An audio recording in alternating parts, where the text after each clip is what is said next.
Buenos días a todos. Session.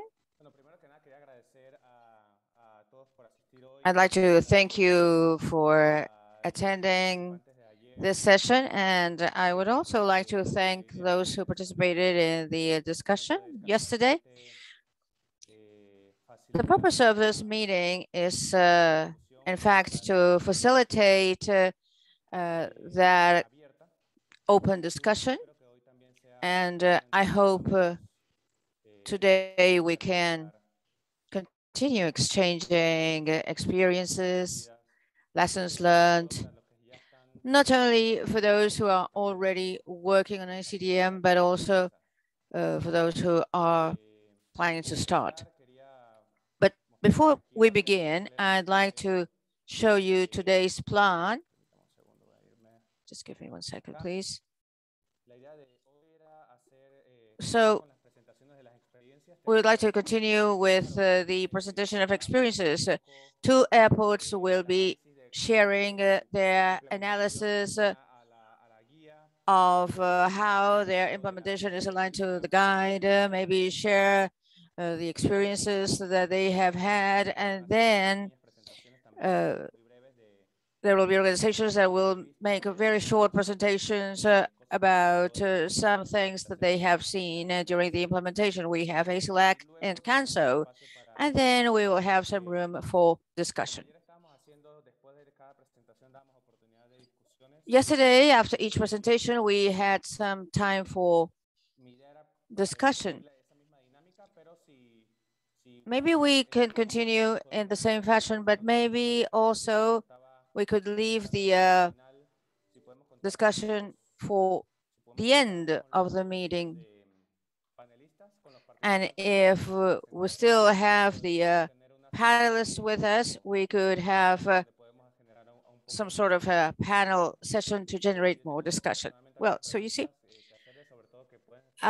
personally, I have some questions I would like to ask for the benefit of those who will be starting with their implementation, but we'll do that at the end. Okay, so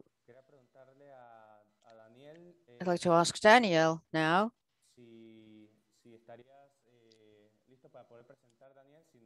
Whether you are ready to present, otherwise I could ask our colleagues of LAC. Good morning, Fabio. Yes, I'm ready. Great. So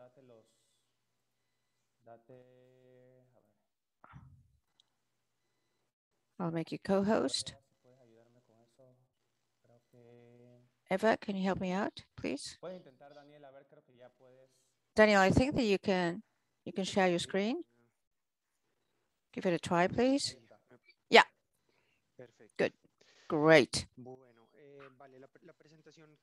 Well, today's presentation is based on some slides we had shown in the previous meeting, but I'll show them to you again because we'll be reviewing the structure of the project in Bogota. Is going to be very similar to the Lima presentation, probably because we have been working hand in hand in ALG. And now we'll talk about the project organization, its structure, how we set up the groups, and then we will be focusing on some learning experiences and good practices, and also some challenges we've identified. Well, first of all, the structure we adopted here, proposed by ALG, it has these 4 parts that you see on the screen: analysis, development, implementation, and validation. If you see, they are very much aligned with the IATA manual of A-CDM, IATA Eurocontrol, which is the master guide that we have used during the whole implementation. And as you can see, it's very much aligned with the guide we are discussing here in this meeting. In the analytical phase, we are to conduct a diagnosis of the current situation, and then a gap analysis to see how far we are from what we should be having, and then a cost-benefit analysis. That is how much the implementation will be costing us and closing the gaps as well. And that's when we decide whether to move on with the project or not. And then we have the A-CDM concept and the initial implementation plan. Now, once you have the concept, we move on to the next stage, which is development, where we generate some operational procedures. It is very, very important to develop those operational procedures, A-CDM, within a collaborative framework. Usually what we did was to propose ALGD project leaders and take into account the comments made by the various members of the working group. And then we moved to technical requirements, high-level technical requirements. Now, the need for those of these requirements are closely linked to the platform all airports usually have, ACES, and it's just to tell the providers what you need and what they can offer, and if they can supply what you need, then we assess those initial procedures that's subject to that implementation. Then we have an important point, which is the MOU. It's very important because it gives a solid base to all the stakeholders. So the execution of the letter of agreement is between the analysis and the development phase. That's the red line you see there. So the next step is implementation. Implementation of platform and all its parts. Once we have the platform to implement the operational procedures built. And then the validation is to see that everything is working well and make any corrections that may be required. So these are the 6 conceptual elements proposed by the IATA Eurocontrol manual. We generate them in that same order with some conceptual elements, 6 conceptual elements. The performance assessment, as we saw yesterday, allows us to compare ourselves in time, how we stood in the past and what we are doing now, and then things to be corrected. I am not going to be describing every step here, but you have them summarized there, and it's also in the A-CDM Eurocontrol manual. I wanted to show you here the implementation plan concept here. On the top side, we have the project management made up by the project management itself, that is the administrative part, the logistics side, send out invitations, talk about the agreements and so on, and then change management, which is a panel for training purposes that is done gradually because we never wanted to be so ambitious as to train 100% of the airport personnel in just the first stage when it is not necessary. But it is necessary to keep on moving in the various implementation steps. So it's necessary to have a basic knowledge of the A-CDM at least. And then in the middle, we have the implementation of conceptual elements, which is what we saw in the previous slide. And for each conceptual element, we developed the operational concepts and procedures that you see at the bottom. That is how to execute that element, how to share information. So we do the development and the implementation, which is the next stage, and then the validation. Information systems are the technical requirements, is how the platform or the system will be covering all the needs in each one of those elements. Well, we were talking about the execution of the letter of agreement. We call it operational letter of agreement. Eurocontrol calls it MOU or memo of understanding. So we execute the LOA in the annual assembly of ACLAC in October of 2019. On the right-hand side, you see that those are the obligations of the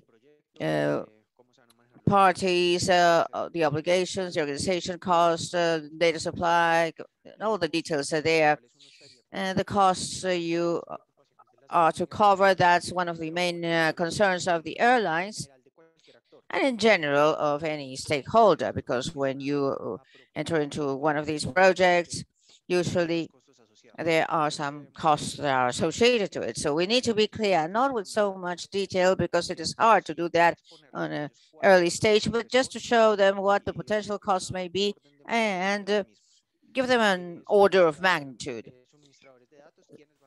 Data providers, I mean, who will be providing what kind of data and at what point in time, confidentiality, and other issues such as what if I want to leave the agreement. Now, regarding good practices, well, we disseminated information about the agreement, and with what purpose? So that each A-CDM representative in the working group could explain within their own organizations to the legal department what those obligations are and what commitments each stakeholder has. This works really well because since the legal side does not really know much about this, it has lots of doubts. So they are very careful. So it is very, very important to have this kind of information and disseminate it in each organization. Once we did this, we elaborated the first version of the document and it was sent out to all the stakeholders for comments. They shared with us their concerns, and once we received all that feedback, we compiled everything. Some of them were included, others were excluded, and of course, those that were excluded, they were given the reasons why we decided to exclude them, to have everything clearly stated. And then we had the final version of the document. That final version was sent out again to all the stakeholders for their acceptance of the final version. And then it was just a matter of having the official execution of the document. We circulated versions in Spanish and in English. This should be taken into account. It's a good practice because many main offices do not use Spanish. If you have an American airline, probably they will be asking the document in English. So it's good to have both versions. Somebody had raised his hand, I think. Yeah, it's Alfonso. Alfonso, over to you. Thank you, Fabio. Daniel, good morning. Good morning, everybody. This is very interesting for me, and that is why I wanted to interrupt you, Daniel. Sorry. At what hierarchical level within the organization have you signed that MOU? I tell you why, because experience has shown me that very often this MOU is not signed at the right level, and then the decisions made during the meetings are not subject to the participant because it's not at the right level, and that is why I think it is a very relevant aspect. So it should be signed at the highest level. Thank you. Quite valid, your question. Well, in the case of Bogota, what we decided to do was the highest level within the organization, the better. Ideally, is the CEO, and in some cases, that responsibility was delegated to the COO, that is to the operations VP. it is very, very important for it to be the focal point, because what you say may happen. Say that the execution is done at an intermediate level, and then the project is not known at top levels, then you lose that kind of support. And even some organization could simply say, no, this is not going, and then the execution of the MOU is ruined. So it's very important to do it at the highest possible level, to have that kind of commitment. And the organization chart I'll show you, we'll see how we handled those levels, the committees, subgroups, and so on. It's very similar to what KO is proposing in his document and what Eurocontrol proposes. So now we see some more details. Did I answer your question? Absolutely. Thank you very much. Okay, good. Now, this is a picture of when we signed the MOU. And the important thing is that not only the airlines signed it, but also the ground agents and the civil aviation organization in Colombia, responsible for ATFM and Air Civil. There, we not only had the working groups meetings, but we also had additional meetings, as we will see in a bit. But it is very, very important to include as many stakeholders as possible. And if somebody did not sign at that moment, well, we had some meetings so that they could sign it on a later date. They simply would have to sign because everything has been already signed by all the other stakeholders. I think United and American and Canada are in that process. Sergio, go on. Good morning, Daniel. I have a question for you. When you went through the analysis stage, and during the gap analysis and the cost-benefit analysis, how many stakeholders participated? Well, we had meetings with the main operators, the largest ones, of course, civil aviation, Aeronáutica Civil, and then we covered about 70–80% of the airport's operations. Okay, thank you.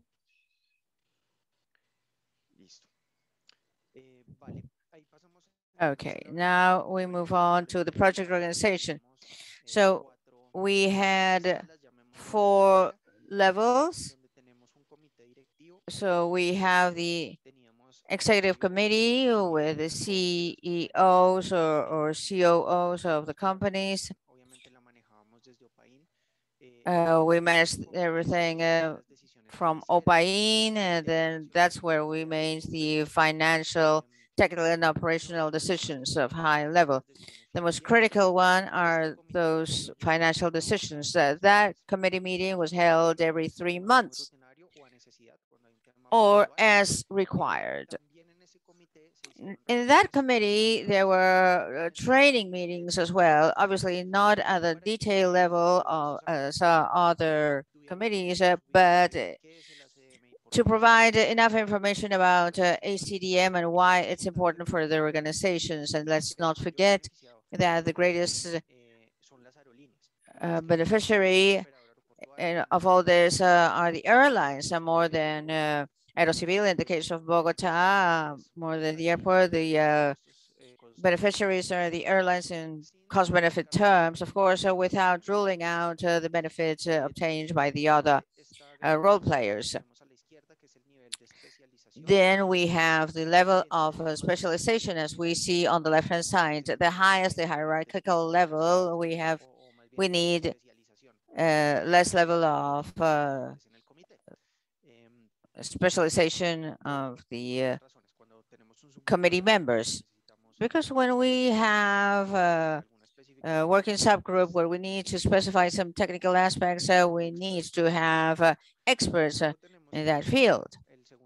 And then we have the second level, which is the project director. That's me in the case of Bogota. And together with my team, we do all the revision of the program and guide the development and leading the meetings, and then carry out all the steps of the project, of course. In all this process, we get the assistance of ALG, contractor. Then we have the A-CDM working group. That's where magic happens.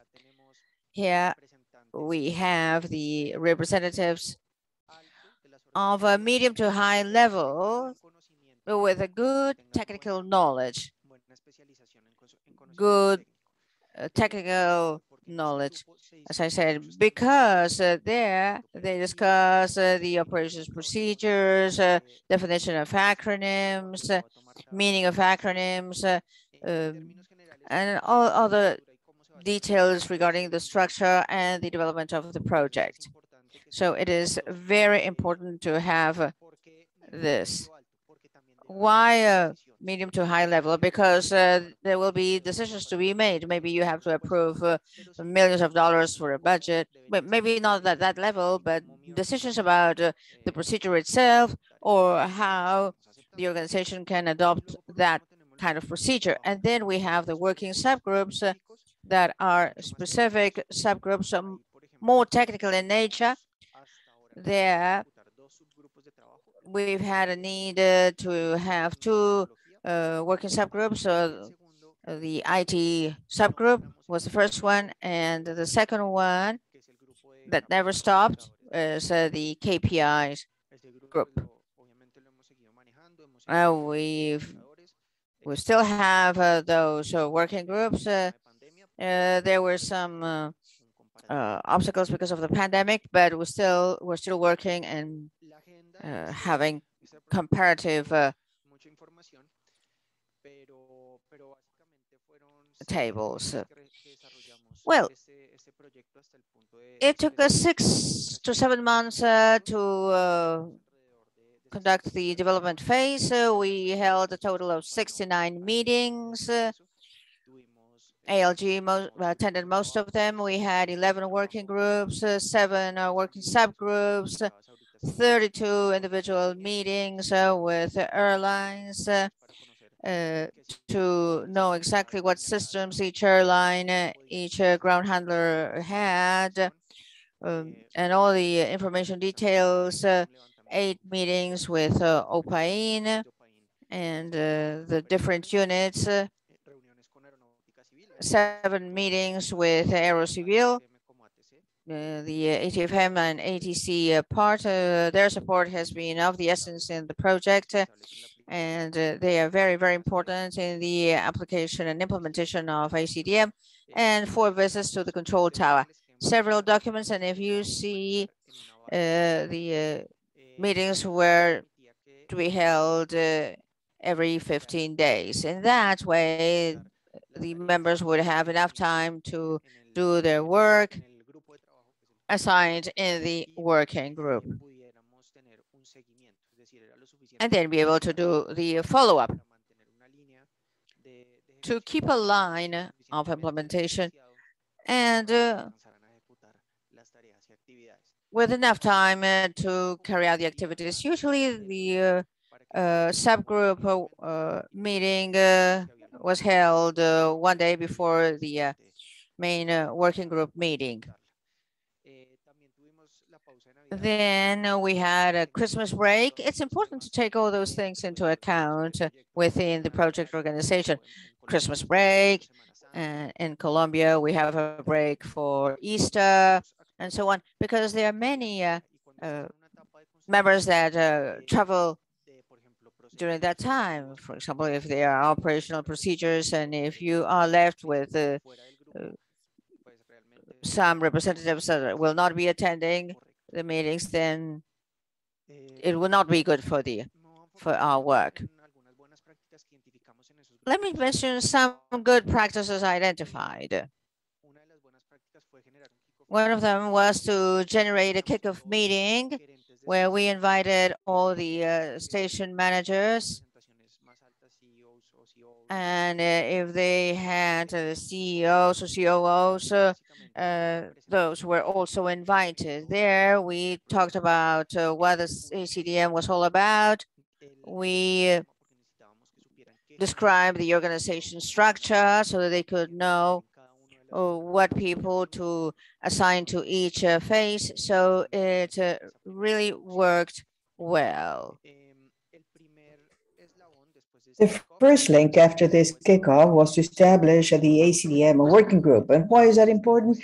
Because in the end, this was a point of contact with each of the organizations whenever we had an issue to discuss with the different parties. We need to discuss it with them. We established a board that also was a good practice. The board included all the participants of the different organizations who belong to the group, groups A and B, and of course the points of contact, cell phones, email, or WhatsApp, in order to manage any doubt. And I think that's a good practice, not very complicated. And in that way, you can send the information that need to receive the information. So we had working groups, a steering committee, and subgroups. And then another good practice was the periodicity. It's very important to maintain that continuity in the project, generating a clear agenda week after week, clear targets at each meeting, and also tasks for the subsequent meeting. We generated all that during the meeting. There were tasks that emerged in the meeting and that was included in the presentation, and that was sent so that everybody could have complete information.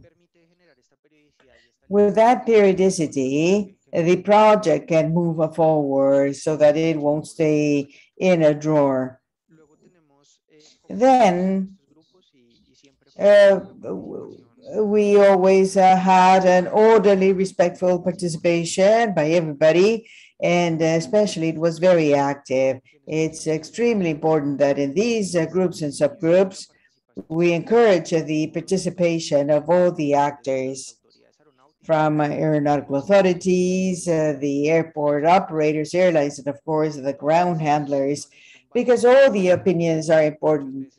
And many times the airport operator had, for instance, one idea, and the opinion of the other stakeholders were different. And then the airlines also expressed their problems that would result from some decisions, and we reached consensus that would be appropriate for the A-CDM project. That way, we developed all the operational procedures. Then we have the issue of the definitions and manuals and operating procedures, which have to be approved by the working group, but they have to be bills, as we said before, within the working group. Normally, we proposed a document and it was discussed in the group and we made adjustments, because in having different levels of knowledge and different opinions, and the procedure becomes more rich and more relevant for application. Then we had the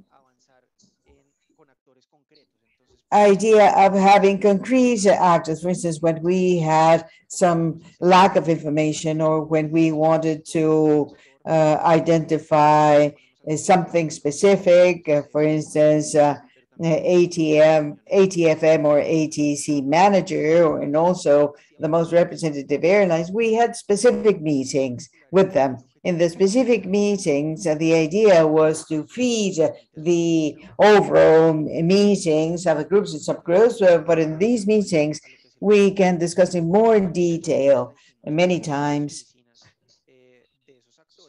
those they showed us their systems and how they were evolving.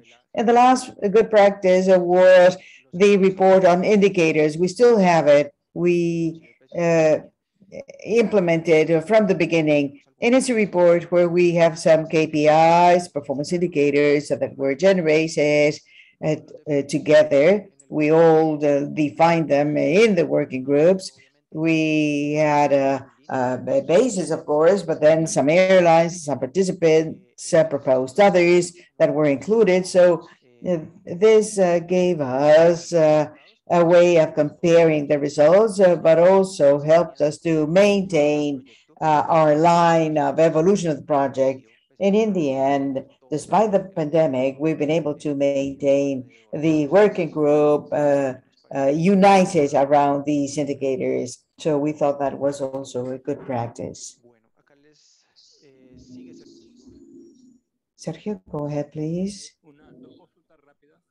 Two quick questions. Right. Are you planning the introduction of CPOTs, flow control? And Mauricio Corredor is here with us in that regard. And then the work plan, OPAIN is going to hire a sequencer, or Aerocivil is going to hire? Regarding ETOT, yes, we have to introduce them. We use a document from Cancel that the Mauricio's team shared with us, and we adopted everything proposed in the document. So it's a document that standardizes integration between ATFM and A-CDM. It describes very clearly when a CTOT is delivered, what they have to do, how ATFM must work when there is no CTOT, and when we have other information. So all we adopted the framework of this document, and that's what we did. So we have identified that. The idea, obviously, is to do it within the framework of that document. Even in the technical specifications, we specify what we're going to issue, what we are going to obtain when we purchase the system. What was the second question? PDS or demand? Well, from OPAIN, we are going to hire a pre-departure sequencer.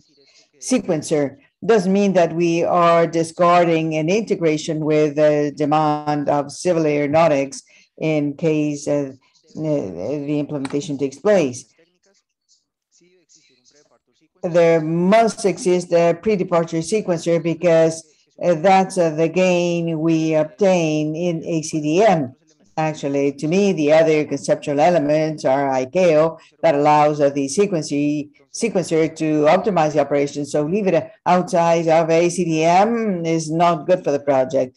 But it must also be scalable to demand. Demand, of course, is more comprehensive and complicated, or complex rather. But yes, we want to introduce it in order to take advantage of that efficiency. Okay, thank you very much. Any hands raised? Yes, Julio Pereira from IATA. Yes, Julio, go ahead, please. Yes, good afternoon. Good morning, rather. Taking advantage of Sergio's question, I would like to talk about an issue that is of great concern in Bogota, which is the use of GDP for many flights. And GDP, as we know, is a type of CTOT. And at least in Europe and most of the countries, if not all, CTOT has a priority over UTSAT, or the target takeoff time.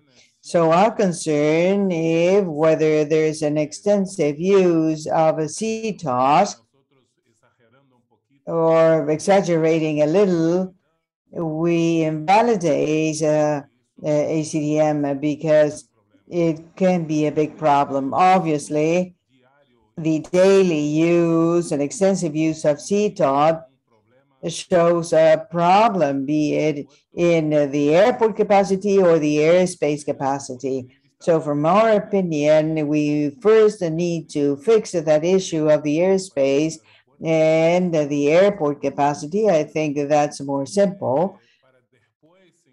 And then implement A-CDM so that we won't invest money in a system that is not going to work because of a problem with airspace or airport capacity. Thank you. Thank you, Julio. Yes, point well taken. And just to give you some context, we have to leave A-CDM a little and go to coordination of slots. In terms of a coordination of slots, and please correct me if I'm wrong, we as airport operator, we define a capacity, and civil aeronautics defines the capacity for the airspace, and air transport that acts as a coordinator of slots to generate joins capacity, and based on that, we generate slots authorizations. The process, whether the process if the process operates, we shouldn't have significant demands. And within that context, there shouldn't be implementations of CTOT. And we've discussed this with Mauricio on several occasions. During the pandemic, what happened? We had a closure of airports, and then we did a gradual opening of the slots. So we moved forward to 2 slots and then 20 and so on. We've been moving forward. Today we have 65, not yet the 76 we had before the pandemic. And those gaps, those reductions in capacity have generated 2 issues. First, many airlines had to give back slots. There was a reduction in the demand. It was done in a percentage manner. Let's say that you're reducing capacity. And the other issue is that they're going to issue a new resolution in order to have a more teeth in that regard, which is the misuse of slots by the airlines and also by the operators, the military, the state operators. So that's a misuse of slots is such that your system that is designed so as not to have an excess demand and to avoid the CTOS doesn't work properly. And you have excess demand. And if you have excess demand, the ATFM team cannot run that risk and generates ATFM measures as needed, including GDPs and thus all the CTOS. What we have discussed with the group of Mauricio is that once the A-CDM is implemented, this function of regulator of the demand should be covered by A-CDM under the parameters that, of course, will be defined without leaving the integration with the other system with the ATFM. So they exchange information when there is a transfer of control. So yes, we are working on that. The idea is definitely to abolish CTOTs and daily GDP measures. It has been a specific contingency because of all the conditions during the pandemic. But yes, we have to correct that. And we have to strengthen the process of slot coordination, especially slots monitoring, to avoid those bad practices. I don't know if I've answered your question, Julio. Yes, of course. Obviously, if we have a TSAS well established, the problem is managing the capacity of the airport, be it because of problem of the airport itself or of the airlines, and that can be solved. My concern is whether that issue is outside of the airport. For instance, if it's a problem of the airspace, in that case, probably the A-CDM would not solve the issue. But in this case, I think that the A-CDM, TSAS, would avoid the extensive use or the daily use of CTOT. Thank you. Yes, that's the idea. And maybe Mauricio, anything you would like to add? Well, yes, good morning, greetings, everybody. Yes, basically, today the GDP for departures basically is GDP caused by demand capacity imbalances, in many cases excess demand, a demand that somehow has not been regulated based on loss of coordination, and it's necessary to regulate traffic of the two runways and maintaining balance between the two runways, and GDPs are assigned, but basically it's a problem of capacity demand balancing at the airport. What should happen with the implementation of A-CDM, if the problem is only capacity demand at the airport, the GDP for departures will not be applicable, but rather the allocation of TSATs and TTOTs in order to regulate the traffic in departures. Now, if we have a restriction in the airspace, for instance, departures sectors that need regulation, an upper sector that may be congested, that requires regulation, probably there will be assignment of CTOTs, and that CTOTs will have to be shared within the apron, even if an airport of destination within the scope of ATFM or the network of operations of the state, of the national airspace system, GDP at an airport can generate a CTOT for another flight leaving El Dorado. So it's only capacity in El Dorado. And when we have A-CDM, it would be solved that way. But if it's a restriction somewhere else, is necessary for A-CDM to contemplate the CTOT and take it into account. Thank you. Okay, thank you, Mauro. Yes, that's how it was included in the technical specifications based on the document we've been working on. Reynaldo, you have your hand raised. Go ahead, please. Good morning. Thank you very much. My question might seem trivial, but is something that worries me. Regarding the A-CDM manual and the identification of certain units of the actors, has there been any case of a same name? For instance, in Lima, we have the ACC Air Traffic Control Center handled by Corpac, and LAB, which is the airport operator, has its CCO also identified as ACC Airport Control Center. So have you had those cases, and how have you solved them? Maybe not saying who's right, but rather whether you reached any agreement, for instance, saying, well, one of the two has to change its nomenclature in order to avoid problems in letters of agreement and manuals and so on. And also to know, how do you identify these sectors in Bogota? Because at least in Lima, the flow management unit is under the ACC. Thank you for your question. Well, we didn't have that problem during the implementation. The groups had names that were quite different. Even in many of the procedures, we didn't get into details specifying the exact unit or the name of the team, but rather we did it at the level of the group. In other words, the general group, for instance, ATFM group or ATC group, depending on the responsibility.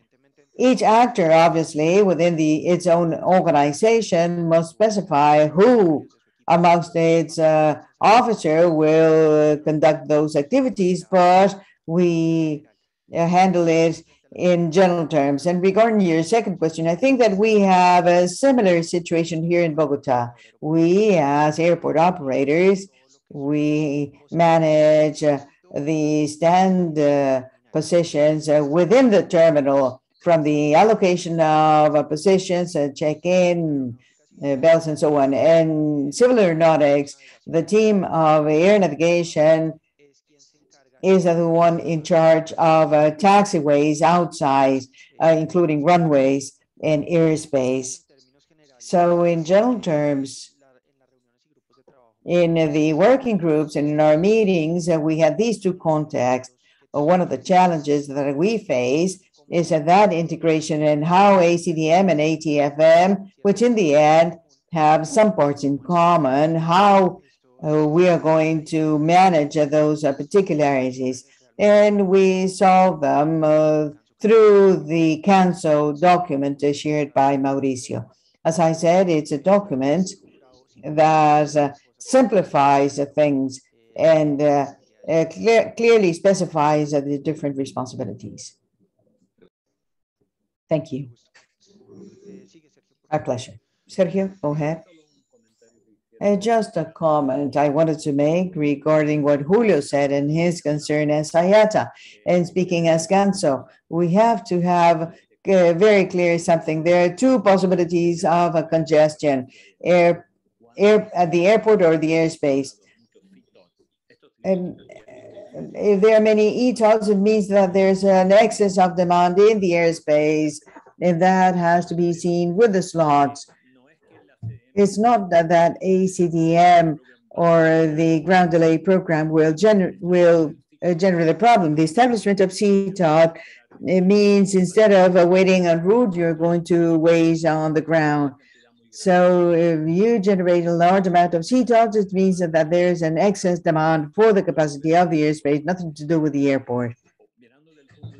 Seeing it from the point of view of the airport, an operation where there are too many CTOTs means that there's a lot of pressure of air traffic control. So probably before A-CDM, there were many delays from the ATC because the airspace around the airport is congested. If the delays normally are not ATC, the problems are more associated to the capacity of the airport. So it's good to start distinguishing this because CTOT does not generate a problem. It reflects a problem. There are too many CTOTs because we are using the airspace beyond its capacity. Just that comment. Thank you. Thank you for your comment. And yes, I fully agree. And let's say that it's not only a problem of ATC and control as such, but it comes from beyond. It's a problem of planning and coordination of slots. When you have slot planning that is not the appropriate one, or maybe you do a good planning of slots, but then in the execution there are bad practices, and maybe an airline has a flight approved at 7 o'clock and it leaves at 7 during peak hour. You generate an overdemand, as you said, and in having an overdemand in the capacity, the only way is regulating it through ATFM measures. As I said before, civil aeronautics has identified this issue. We've discussed it in different committees, and we're working on a resolution that will give teeth to civil aeronautics in order to sanction those bad practices, some of which were not duly covered in the legal regulations. But I fully agree with you. It's a matter of solving the problem, but we don't want to wait for a solution for the implementation of A-CDM. As Mauricio said, the changes of some positions and some responsibilities to A-CDM in a certain way will give us more flexibility in ETODs and excess demands that we have. Vladimir, go ahead. Yes, good morning, everybody. Vladimir from ACI. I just wanted to insist on what Daniel said. In the case of Bogota, we have a very particular case. I haven't seen the fact that Aerocivil took the initiative some time ago to launch its flow management service. As Mauricio explains, and as he said, the problem, at least before the pandemic, is that they were using GDPs and A-CDM tools to modulate or to balance capacity and demand in departures, not in arrivals to Bogota. In other words, they are using that tool because it's allowed as one of its capacities. A-CDM as a departure manager sequences of those departures. Mauricio, you can correct me if I'm wrong, but most of ETODs take place in departures because of capacity, because there has been a bad planning, the bad planning of the demand with the actual capacity of the runways. And more than A-CDM, it's the sequencer tool that combined with what Daniel said, in other words, a good match between the foreseen demand and the capacity with the actual capacity of the airport of all its subsystems. In the future, the demand will be reduced, and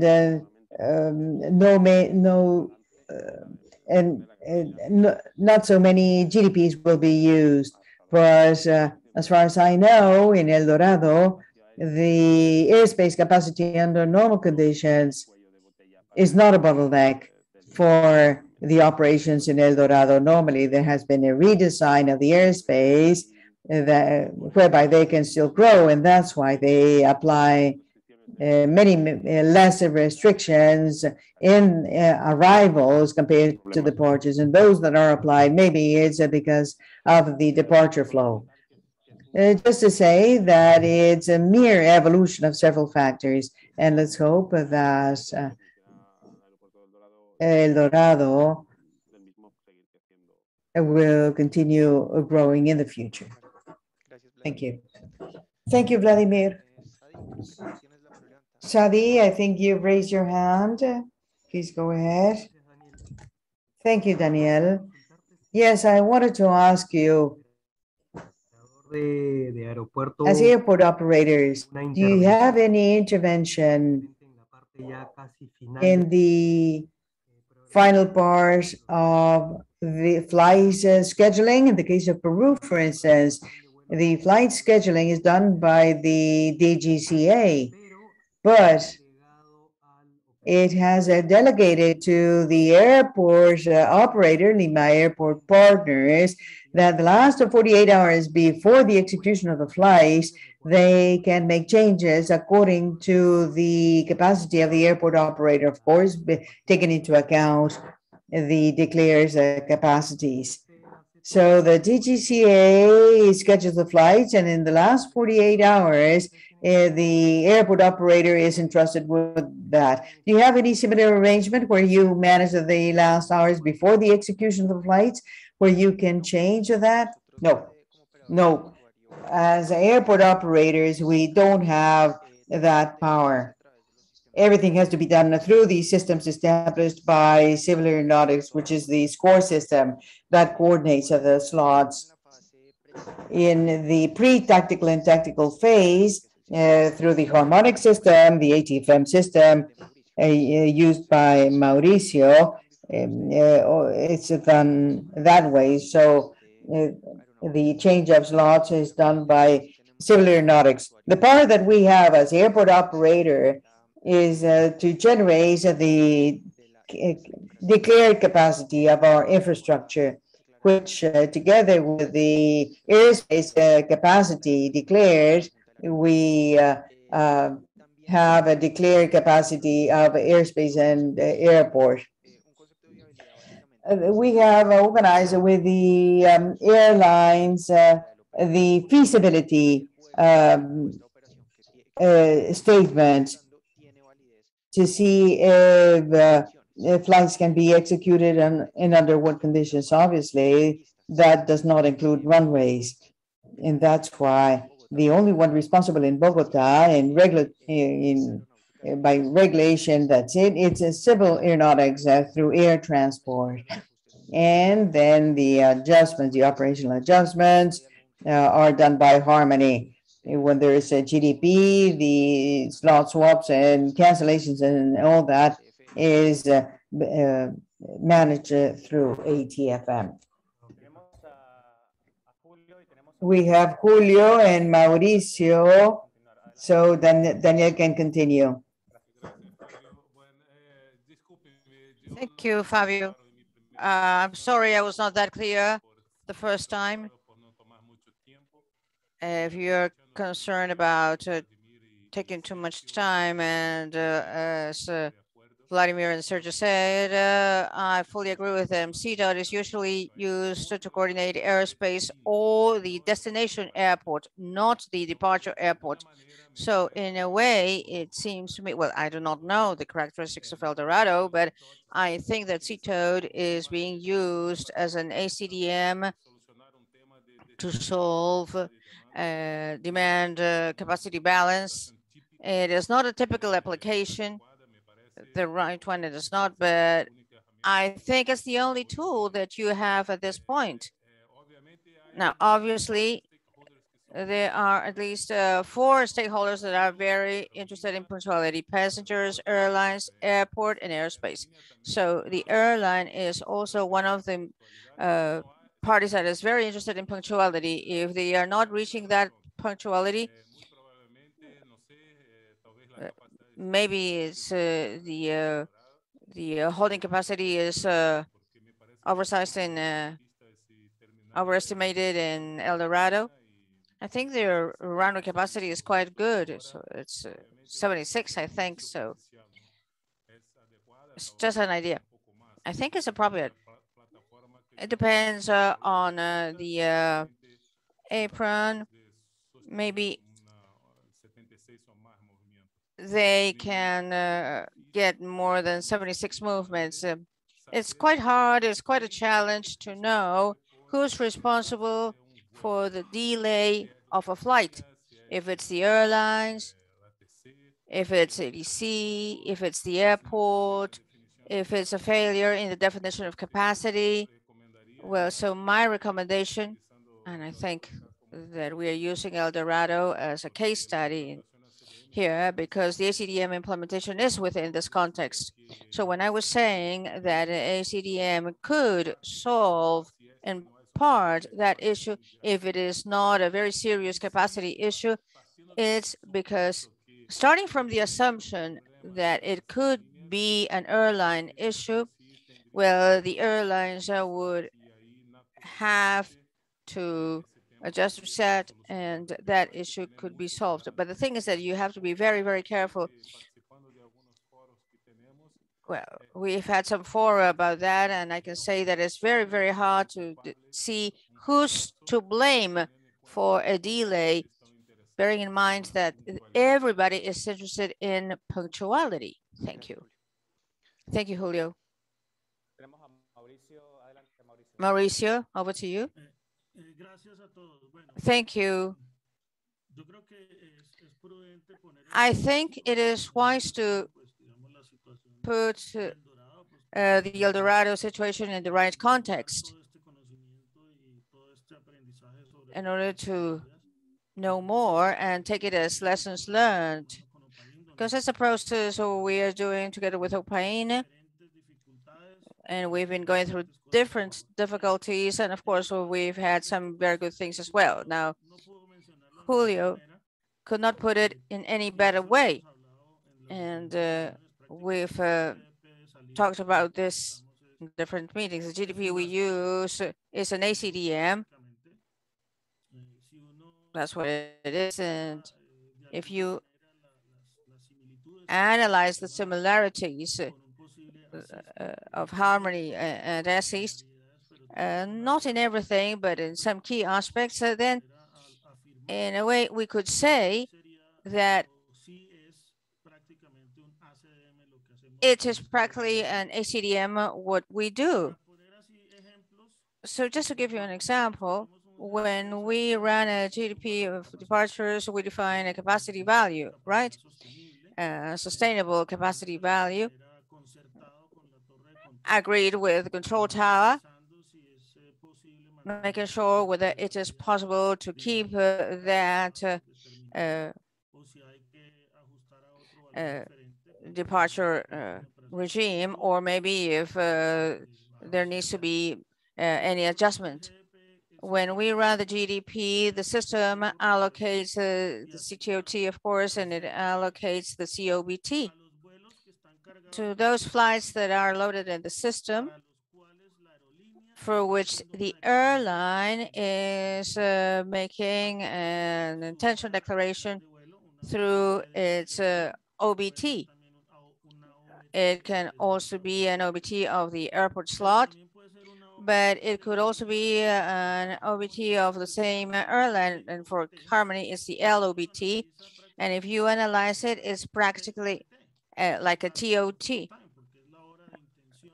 because it's the actual target time for the operator to start its operation. So with that TOT or that LOBT, the Harmony conducts calculations and allocates the COBT, which is also linked to the TSAT. And that TSAT is obviously related, taking into account the taxi time regarding the CBOT. So that on the one hand. And again, I highlight what Julio said, that the GDP of ours is practically an A-CDM because it's used for arrivals at the airport that is congested. So what I say is that in Bogota, to clarify a bit, we're not only running GDP, but also arrivals also, and we've suffered some changes in view of the different needs we have had throughout time. So at the beginning, we ran a daily GDP, but not in a restrictive way, but just to give it a soft or smooth flow, an easy flow, pre-tactically planned. And we've even said that we should change the name GDP to an anticipated measure, because the very term delay causes some visual impact, shall we say. So, but we do it on a daily basis now, and like 2 months ago, where we would implement it upon demand because of capacity reduction or excess demand. Well, nowadays it's turned out to be much better. We've seen a great improvement regarding the distribution of slots and operational efficiency when we do it in advance with a GDP we call it a daily GDP, not only for departures, but also for arrivals, because we have capacity problems, and for the airspace concept we have now. It sounds a bit frustrating to say that in the new airspace development, we want some operational efficiencies, and in some indicators we get some efficiency, but in others we don't. Like, we can gain predictability, but not the estimated predictability, because there are some 7 to 17 minutes efficiencies to determine at what time the aircraft starts its turnaround. So this means that we have a capacity problem on the arrival terminal. Also, we have not been able to increase the capacity of that sector because of that reason, and because of some other reasons. There's a fleet diversity still, different types, military aircraft, general aircraft, private aircraft, and so on. So small, large aircraft. So to conclude, what I mean is that we have capacity problems, and they are more. I mean, the problem is not greater, but it is seen in all the current airport network. We have capacity issues in San Andres, in Santa Marta, in Cartagena, Bucaramanga, and that means that under the NOV's concept and having a well-aligned A-CDM concept, maybe that will be the path. Bearing in mind all these aspects that we have been doing, that is to be very careful to understand what it is that's causing the delay and what's the best measure to be applied. Thank you. Thank you. Let me conclude with my 2 slides, and Fabio will tell us whether there's enough time for questions. Yes, go ahead, Daniel. No problem. This is very interesting conclusion. As soon as you're done, we give the floor to Peru. Okay. Challenges we want to share. The first one is to share this with A-CDM participants, what it is, how it works, what it is for, and provide training to different groups at different levels, and to explain all these details about the project and how this project has an impact on their own daily activities. For example, in the Operations Control Center, this worked really well. Well, this is an internal training process, of course, but they did understand how this new project would be impacting their own operations. And this was done also in other groups, and each group has its own training approach, depending on their level of technical knowledge and needs, specific needs in this regard. The other challenge we've had is to have the active participation of ADC and ATFM, and this is seen in the first stage of the project because of different reasons, agenda issues, and so on. So what we did was not only to generate invitations to the various working teams, but also organize specific meetings with the ADC teams, Mauricio's team. So we organized working meetings and training meetings so that they could be up to date in these aspects. Number 3, execution of MOU. Well, it's hard for an airline or a ground handler, and even the aeronautical authority could sign a letter of agreement. That's hard. So what we did was to have this internal actor in each organization through a representative of the working group to inform about this, especially to the legal department of each company, and that worked really well. Then to set integration specifications of interinstitutional systems. This is a very complex issue because we have not completed it yet. We have not implemented the A-CDM. What to do so that my technical specifications are robust enough and broad enough to support communications. So the way we did it was through specific working groups, especially with those who told us that wanted to conduct integration of their systems. So we examined what systems they had, what communication protocols they had, and finally the technical specifications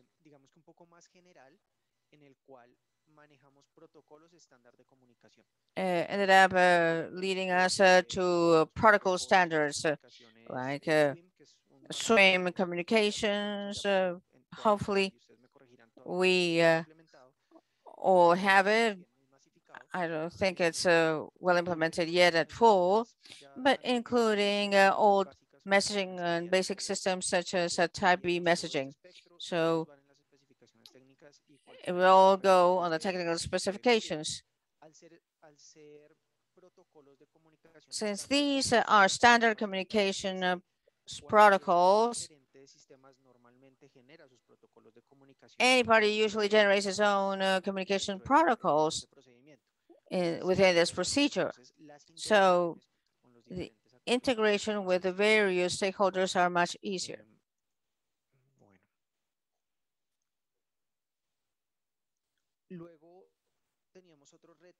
Then we had another challenge, and this was very important for the execution of MOU. Integration costs are to be covered by those responsible for the system. That is, I cannot pay Avianca, LATAM, or Viva for the development of the integration of their system with my system. I cannot hire the development with one of their providers. So that generated a lot of doubts and concerns about how much the integration would cost. And the regional airlines that are not that large and who do not have such large budgets had great concerns about this. So we generated in the specifications standard protocols and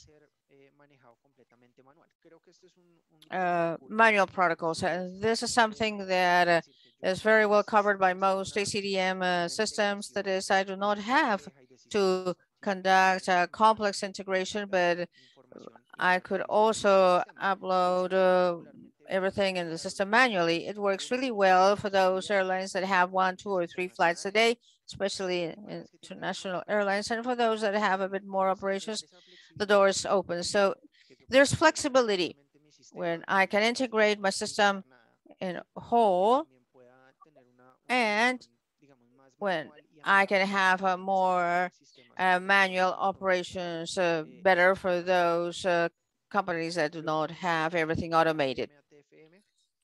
Then integration of A-CDM and ADFM. There's the guide document, the council guide on ATFM, A-CDM integration. We organized different working tables with Mauricio to interconnect TTOTs and all the ADFM procedures we've discussed and how A-CDM would deliver information to the ATFM system. So in this document, we have everything well summarized. And according to technical specifications, that integration should be done within the protocols of that document. I think Sergio asked about this regarding the PDS or DMAN, who will be using this and what devices or systems will be used. Well, so within the A-CDM framework, we will have this civil aviation, and ATC will tell us whether they use it as a pre-departure sequencing or if they have the implementation of a DMAN that will be replacing the PDS. That would be all.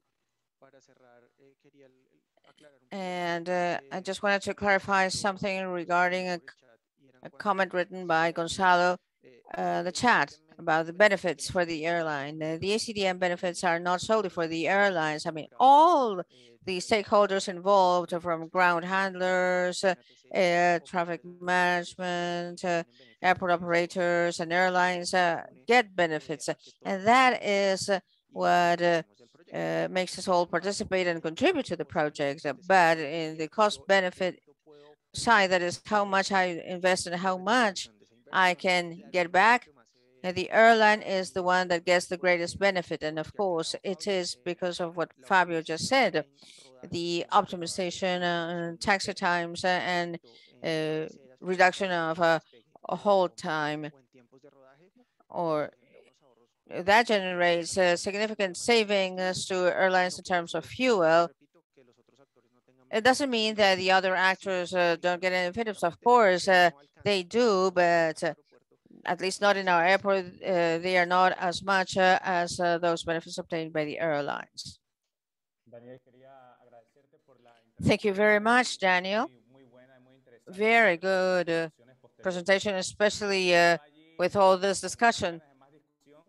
I think we wanted to keep on discussing this, but because of time constraints, I'd like to ask now our colleagues from the Lima airport to get ready. Mauricio, you still have your hand raised. Is it a new one or an old one? I'm sorry. No, it's an old hand. Okay, no problem. Thank you very much, Daniel. I hope we have time to keep on talking about this. And Gonzalo said something in the chat. It's important to do everything in its own space. A-CDM is an operational measure that wants to benefit the optimization of airport operations, but there are also some other measures to solve airspace issues. So by design, maybe a measure cannot solve the problems that are in another sector of the whole flight process. But I think that we've all seen the importance of having an integration between ATFM, A-CDM when we have both. Okay, so let me give the floor to our Lima colleagues. Are you ready, Sadie and Michael? Hello, Fabio. Yes, we are. Super. Can you share your screen if you want to share it? Yep. Can you see it? Yes. Oh, before Michael starts, we're asking the speakers to please send us a version of your presentation so that we can post it on the website. That goes together with a recording. And we usually prepare a short report on the conclusions and lessons learned.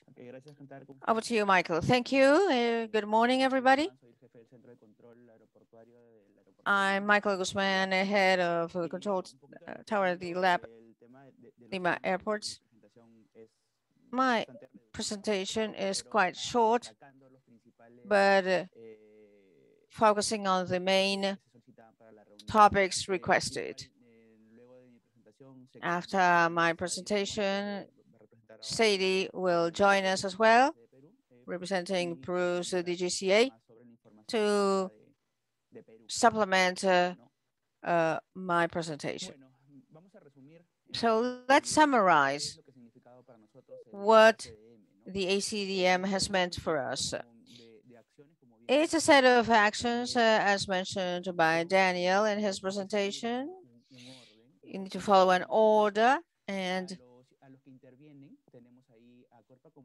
who is in this? We have CORPAC as air traffic control, airport operators, Lima Airport Partners, flow control, CORPAC, and ground handlers. That's Talma, that accounts for almost 80% of operations. They are the ones that have most of the operations. The participation of this company was very important for the development of A-CDM. Now, regarding airlines, we have LATAM that has a high volume of operations, Viva Air and Sky. At first, when we just started with A-CDM in 2019, Avianca participated as well, but as you know, Avianca is no longer in Peru. Well, what's A-CDM for us? Is to have the right information, to have the right staff at the right time in order to make right decisions.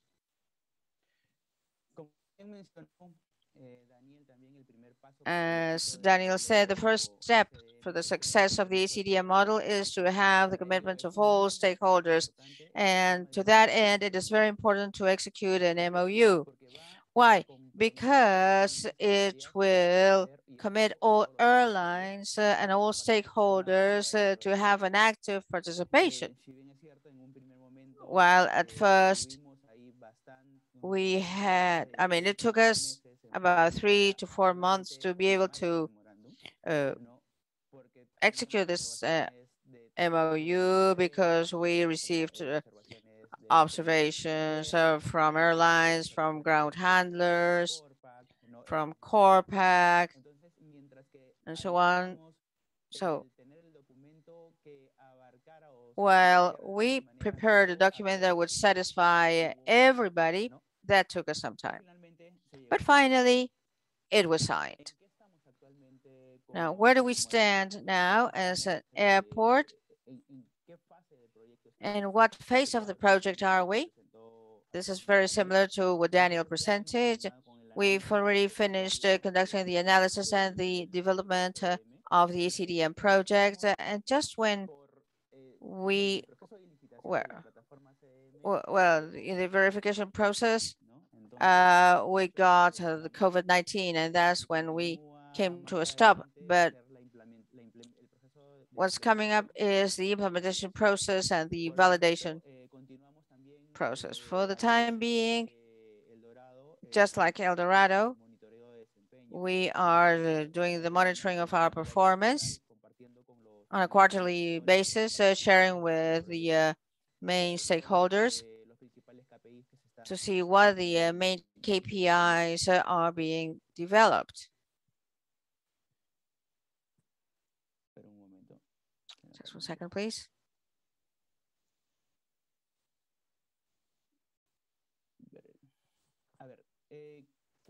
Okay, so which are the main challenges in the A-CDM project? And we have lived this in great detail, and we've been learning in all this calendar of activities. So to find the key role player for each task, we had to go to the airlines and see who had the right information we needed, where to find it, who could give it to us. We got an active involvement of all the authority and everything just to give them a major weight and some fear to it in a way. So the authority is checking everything, so we need to do this. Well, so this active participation and the involvement of the authority is very important. To know the current status of operations and systems, that's very important as well, because, for example, airlines have different systems and the information they will be sharing with us maybe at some point will not be compatible with our system, or maybe we need to see how we are going to be providing the information to them.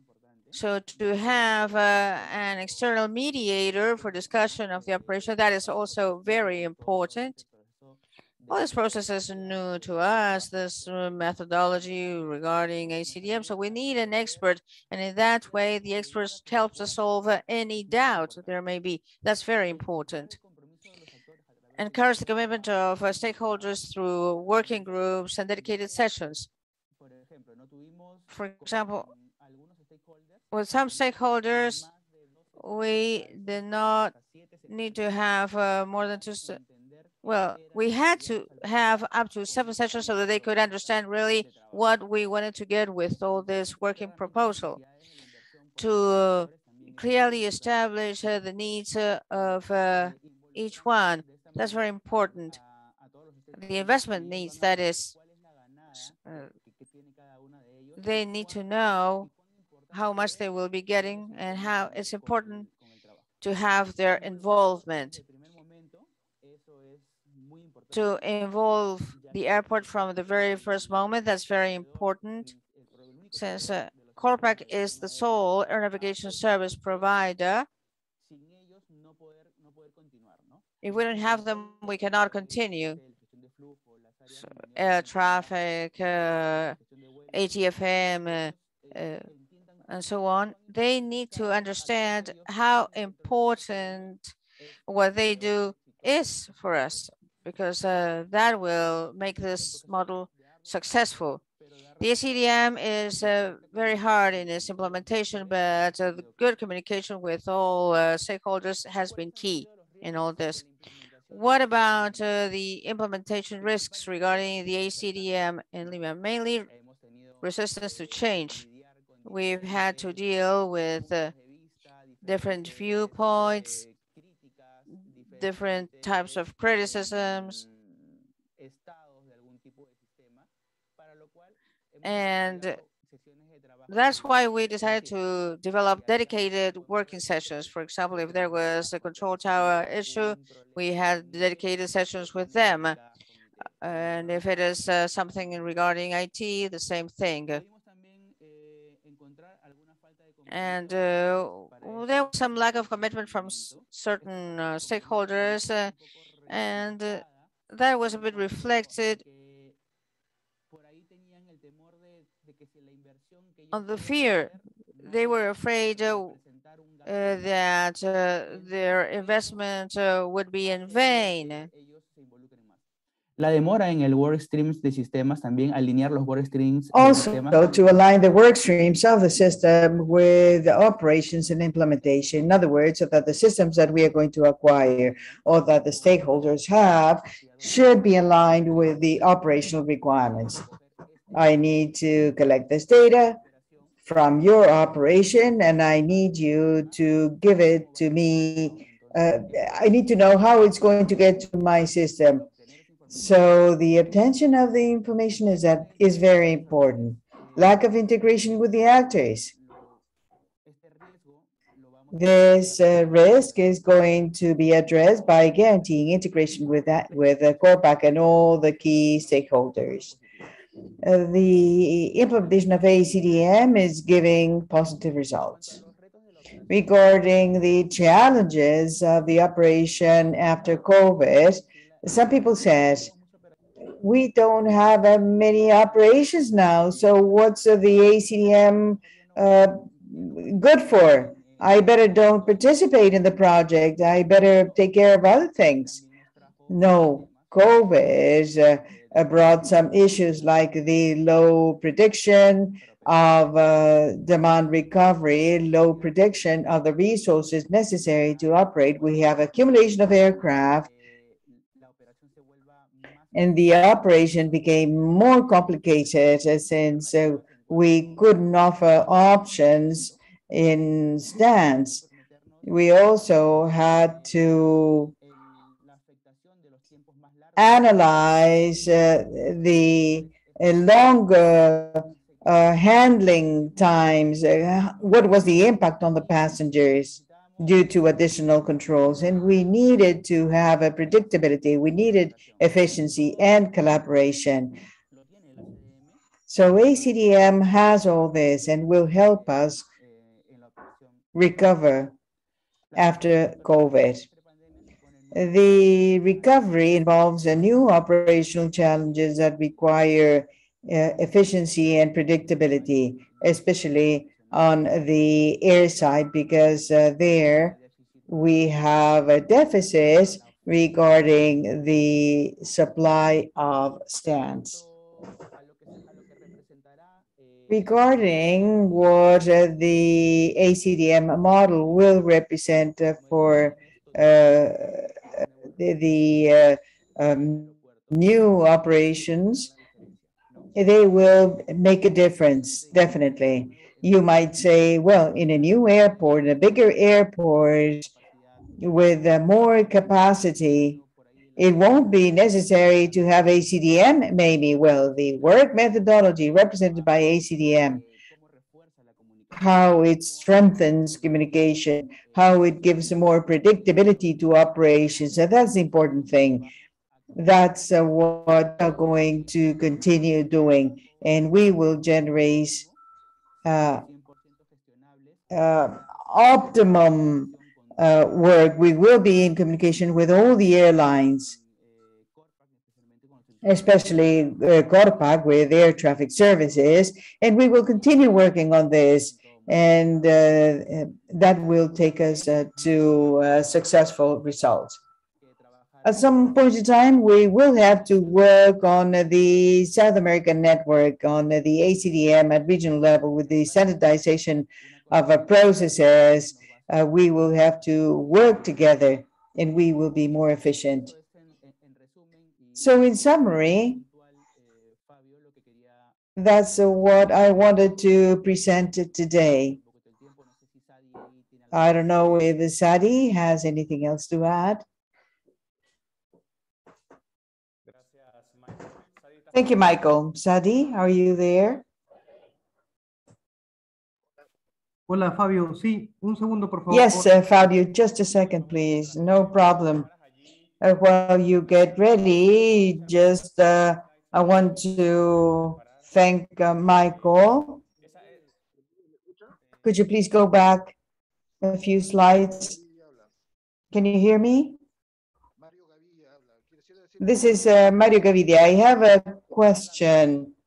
Yes, go ahead. Hello, Michael. This is Mario. You said that you are finishing the analysis and that now you will start the implementation and then the validation. How long will it take to implement and how long will validation take? Well, regarding implementation, we are still organizing the tender and now we have new requirements on IT regarding the platform. Once we have the platform ready, and I guess this will take some 6 months, then we will implement the operational procedures, and we will provide training, and the validation of the plan. That will take about 1 year approximately. Including procurement and the different processes, and that will come after everything has been implemented. We will just check how things are going with this new work methodology. So I guess 1 year, more or less. Great. So definitely, A-CDM will start operating when you are in subphase 1.1, right? 2023. Yes, approximately 2024. 2024. Thank you, Michael. Julio? Julio, go ahead, please. Well, let me congratulate both Lab and Daniel, because this is an A-CDM manual implementation based on the manual from the point of view of the airline. And basically from the point of view of all the stakeholders involving participation, the MOUs, validation of procedures, and validation by the participants. I see that I'm seeing the slide presented by Michael, so let me congratulate you for that. I think that we are on the right path. And also, let me make a comment regarding CTOT and TOBT, because I think that applies to everybody, not only to El Dorado. And it seems to me that Cesar Alexander from Guarulhos, I don't know if he's here, but maybe he could also help on this, because one of the key indicators for A-CDM is what percentage of aircraft use TOBT equal to TSAT. That means that the operation of the airport, of the airlines, of all the system is quite efficient because under normal conditions, we see that everything is working fine. Obviously, it depends on the threshold being used. For instance, as an example, using El Dorado, Mauricio, I know a little about the airport. When they operate threshold 13, it's great, but when they operate threshold 31, it's not that easy. So under normal conditions of temperature and pressure, so to speak, of a favorable thresholds and so on, the TOBT is equal to TSAT for most of the operations. And if not, then probably it's the airline to blame. Maybe a problem of passengers, a passenger who did not show up, you have to remove the luggage, but that's the exception, not the rule. Obviously, you must not fall into the temptation of reducing the capacity of the airport to reach that indicator. Obviously, exaggerating a little for the benefit of our discussion. If El Dorado has a capacity of 76, if we go down to 50, obviously the trend is to have a TOBT equal to GSAT, but obviously that's not good for anybody, especially for the airport. The big challenge is to optimize the use of the capacity of the airport and airspace, and at the same time have efficient, very important indicator. And that's why, Mauricio, that I don't know if I'm wrong, probably so, because I don't know your situation in El Dorado, but I don't know if it's a problem of the airlines. I don't know if you would like to create a specific forum for that. We are here to support you, as always. But if every day, under normal conditions of operations, you assign a CTOT, which in this case, it's clear to me that it's a way of advanced A-CDM. Is there any specific problem with that? Because normally, I'm sorry that I insist on it, but it's very important from our point of view. Under normal conditions of operations, TOBT should be equal to TSAT for most of the operations. And specifically, there would be some adjustments in some flights because of some problem with the airlines. Thank you.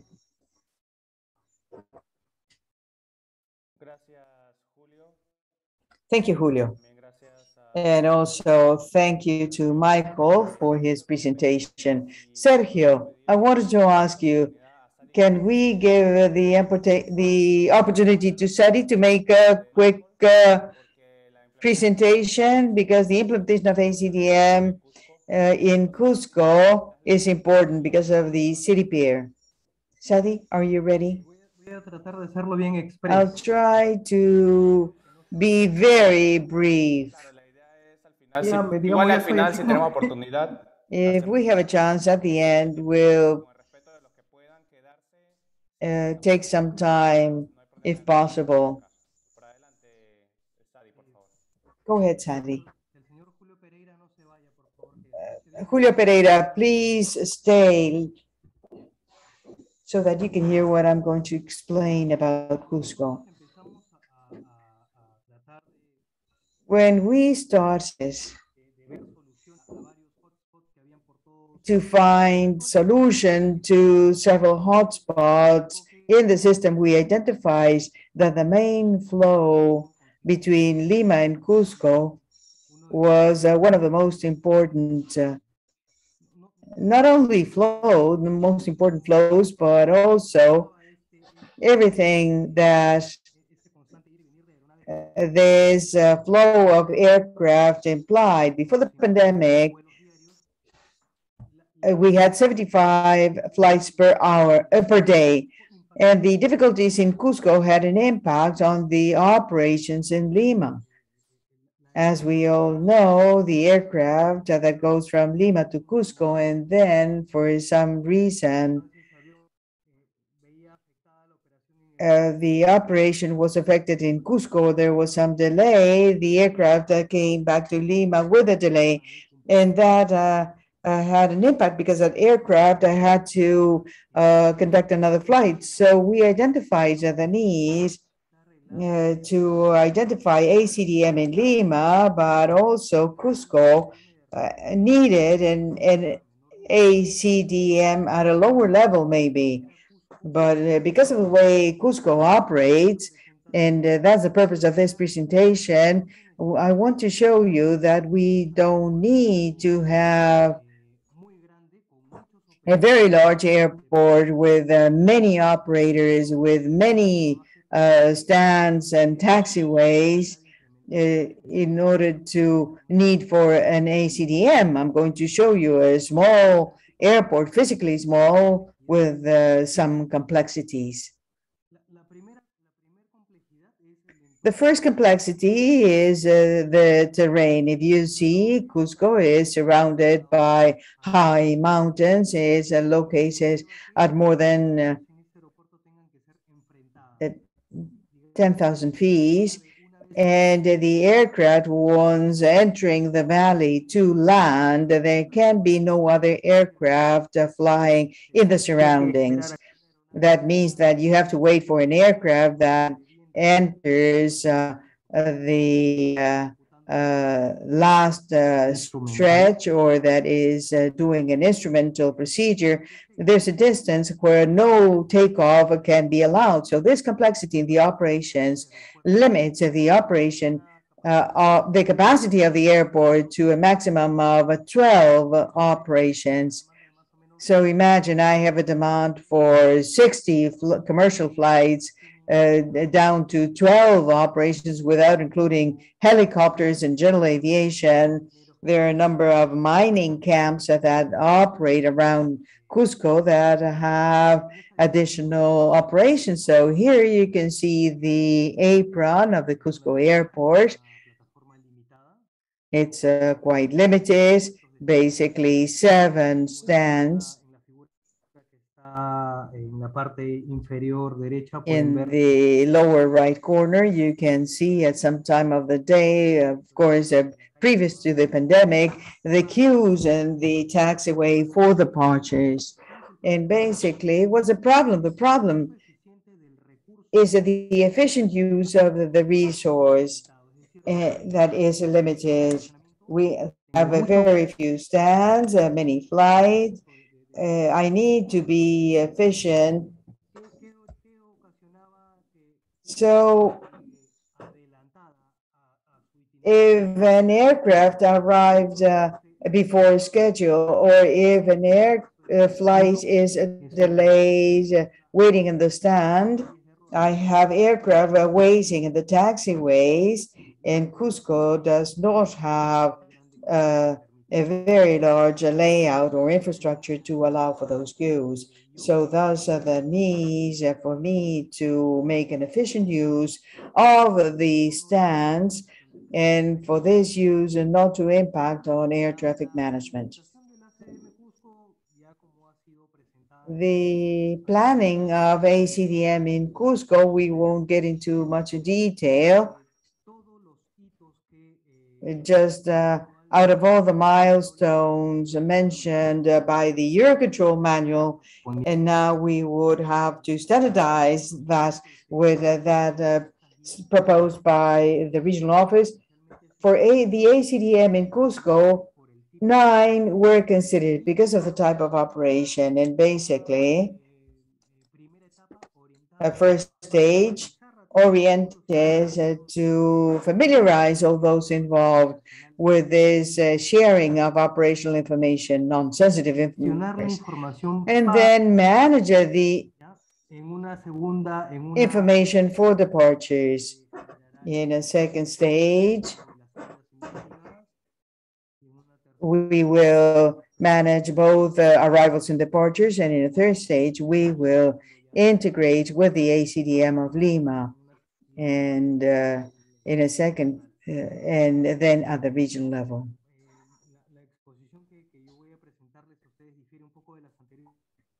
This presentation differs from the previous one because I will talk about the tool that has been generated, which is a web-based tool developed in-house in the DGAC related to the sharing of information.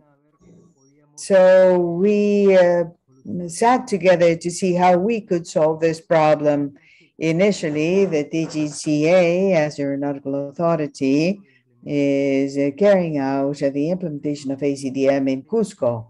Once the project is in operation and with some level of maturity, CORPAC will take over as a manager, as administrator of the Cusco airport. And we created this web-based in-house platform to share operational information with all the A-CDM partners involved in the operation in Cusco. The DGCA as authority, the ground handlers, the tower and ATFM under the control of CORPAC. So this web-based platform started as an Excel file that we shared in Google Drive at the beginning. We met with the airlines in an auditorium led by CORPAC. All the representatives went with their laptop, and we started to work on this Excel file, proposing the milestones to share this information on departures at this initial stage. Then this Excel file migrated to a web program, and this web program is posted on the network, and due to the pandemic, the project slowed down. We expect that at the beginning of 2022, we'll start the tests for the use of this platform. Each partner will have a username and a password, and will be available through any device that has access to the internet. All the operators, all the users may have access to the information. The flight crews that have a device, that the pilots will be able to see the TSAT that has been assigned. The ATFM will have information. The control tower will have the information as well. Basically, the proposal for the operation of this platform, and given the restrictions or a lack of technological tools to automate this part of the system, in a first stage, we hope that all the flight scheduling approved by the DGCA will be loaded by the DGCA on this web platform. So on a monthly basis, they will load all the approved schedules, and the air operators will have a database available based on which it works. So there's a loading of all the flight schedules. We call it strategic planning. And it should be done 5 days before the beginning of each month. So when we start working on the specific month, we already have this database available. And the air operators will be in charge on a daily basis to activate the flights expected to operate that day. Through an activation tab, the air operators will determine based on their scheduling. They will say, I'm going to operate this, this, and this other flight, and those flights will have to be activated. This activation, these procedures have been reflected in a manual for the web platform. The manual has already been developed.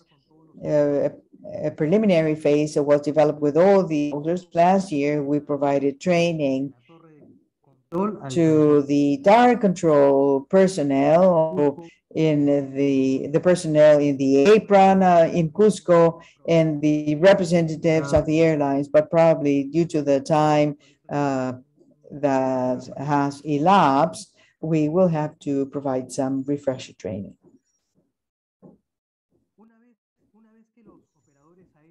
Once the air operators have activated these flights, and this activation is expected to take place before the operations in Cusco, the air operators will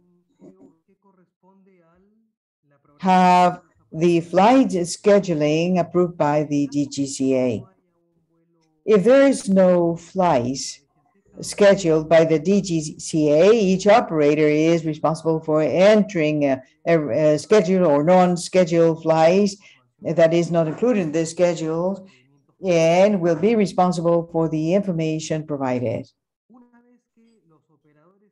Once the air operators have activated all the flights, depending on the execution of the flights, each air operator is responsible for activating the EOBT and turn it into a TOBT. In other words, each aircraft operator will have to introduce the TOBT corresponding to each of its flights in a corresponding format. The entry of this TOBT will be done manually, and it should be done 30 minutes before the time they foresee the TOBT will be executed. In other words, the information on the web platform should be available 30 minutes before the proposed TOBT. The operators that have no access to the web platform for non-scheduled flights or military aircraft or private aircraft, there are some procedures so that air controllers may enter this information to the web platform without affecting the workload. All that corresponds to tests in this initial phase of familiarization with the web platform. Of course, we have coordinated certain parameters for updating the TOBT. The TOBT is updated whenever there's a time that differs plus or minus 5 minutes with respect to the previously established TOBT. Some color codes have been established to verify how many times the airline is modifying the TOBT. Also, the operators can have a maximum of 2 changes of TOBT in order to avoid constant changes of information on the platform unnecessarily. And once this TOBT has been entered by the air operators, the web platform will automatically calculate the ETOS based on what has been the EXOT measured in Cusco that has been consulted with the air operators, which in average is 12 minutes. In other words, to each TOBT proposed by the aircraft operator, the platform automatically will add the EXOT and target takeoff time will appear. So far, everything flows according to the A-CDM's proposed. But what's the particularity of the airport in Cusco? Since in Cusco, there are conflicting operations. In other words, there must be special coordination between the aerodrome controllers to see the spaces in which the aircraft can take off with respect to the arrivals. The controller of the control tower will have the information from these TTOS on the screen. In other words, the controller would not need to make mental calculations. The screen is already showing at what time the aircraft is taking off. And with that information, the controller can determine, according to the traffic foreseen, at what time this aircraft will take off, actually. And that's a time, that actual time is going to be recorded on the platform, and according to the configurations of the airport. Of course, we have to consider the priorities. For instance, when we have TOBTs that are very close to each other, the platform will take into account whether they are search and rescue, humanitarian, and so on.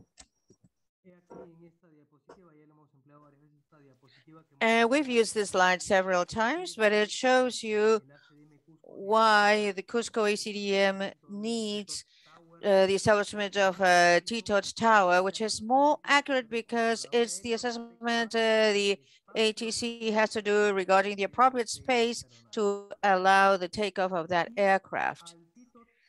And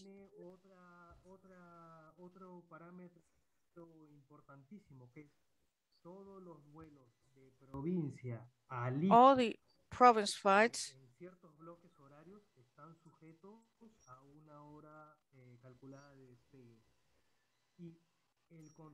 la dependencia TFM en base a the ATFM unit de la torre de Cusco, este Tito Tower,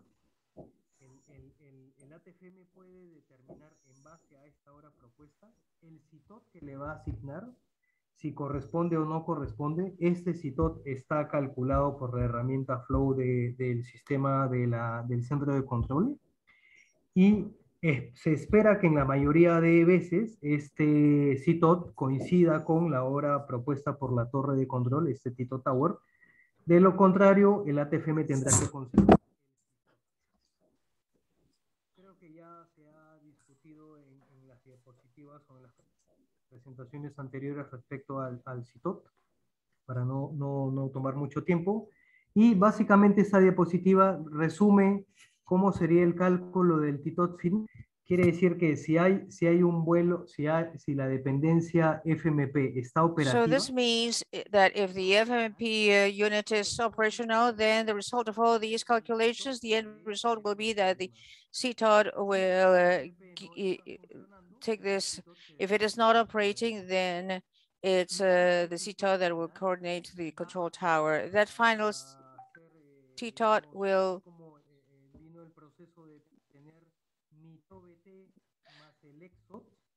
be to have a TTOT. In this case, it will give you the opposite process. I will have a final TTOT with all the calculations I mentioned, and the final TTOT. To that, we will deduct the 12 minutes of taxi time so that the air operators may know what time they can request the remote. There are procedures, there's an allowance, plus minus 5 minutes. Currently, the Cusco CTOT has a plus minus 1 minute tolerance because it's very adjusted. Everything is very tight. When an aircraft is approaching and it gets closer to the Cusco airport, the aircraft cannot take off. So plus minus 1 minute requires coordination very tightly with everything. Now, if at some point the crew cannot meet with this TTOT, then in this slide, what you see is what I just explained. I have my final TTOT, and then I'll deduct the 12 minutes it takes in average to take off. No, he corrects himself from the moment it leaves the parking slot, then it will give me the pertaining TSAT. And finally, as I said before, there are some procedures. If the operator cannot meet the TSAT, it'll have to report it to the control tower as soon as possible. And it also has to fill in a messaging box to report what is happening. The recommendation is to request the towing process 2 minutes ahead in order to prevent any problems there may be in the platform and in the tarmac, and then the information shown to the user is the one, well, the air operator will only provide information regarding its flights in order to avoid any kind of competition to gain a flight slot. Each operator will have information regarding just its flights, and all the others will be able to see all the information. The tarmac management unit will see everything. And this last slide is regarding entering relevant messages for the control towers in the event of delays in flights. I'm sorry I went so fast, but it is some sort of a summary of what we've planned, and I just wanted to show you how we've been sharing information so far. Thank you. Thank you very much, Sadie, for your presentation. There's still one more presentation to be delivered by A-CDM. I know that we've exceeded our time, but there's no problem. We would have no problem to stay here for a bit longer. And if you can stay with us. It would be highly appreciated. So before giving the floor to Vladimir, I wanted to give the floor to Sergio. Julio unfortunately had to leave. I think he left a message in the chat. Sergio, over to you, and then Vladimir. Oh, just two quick comments that I think very important now regarding what Julio said. We have to have clear the following. The TSAT will often be not similar to the TBOT. So the operational level has been created because not all aircraft can take off at the expected time. So the fact that TSAT will be after the TBOT, it's natural. And that's the reason why there's the A-CDM. It's been generated by the A-CDM. So the A-CDM implementation is replacing that. Now, of course, as Julio said, there is an ongoing trend of excess expected target. He's having problems with his internet. So this means that the airport has to be planning on the demand. The A-CDM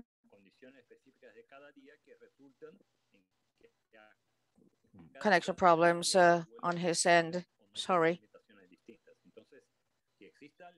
Well, so if there's a TBOT, it's not always going to be the same. If there is an excess in generation of TSAT after the TBOT, then we have to see where the problem is it on the surface or airspace? And something else I wanted to mention with some concern. Well, no, but it seemed a bit weird to me, but it's just like an alert. Well, we are making efforts to harmonize the various A-CDM projects in the region. In Peru, we have two different A-CDM programs where Corpac itself,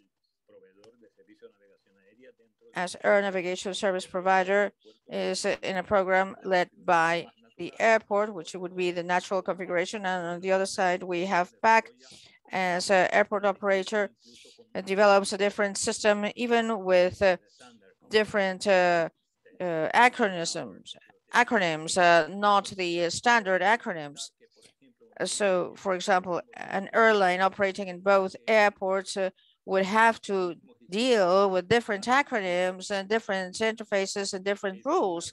So this is just a recommendation for Lima and Cusco to be integrated.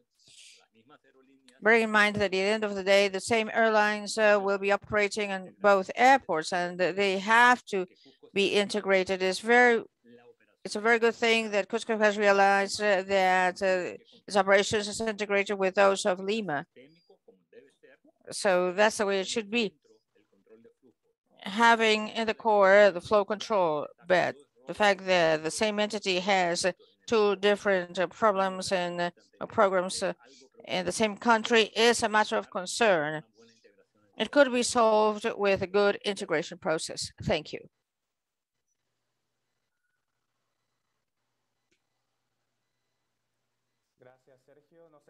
Thank you, Sergio. Sadie, would you like to say anything about that before giving the floor to Vladimir? Well, yes. Well, you are quite right regarding the acronyms. Most acronyms are standardized, but unfortunately,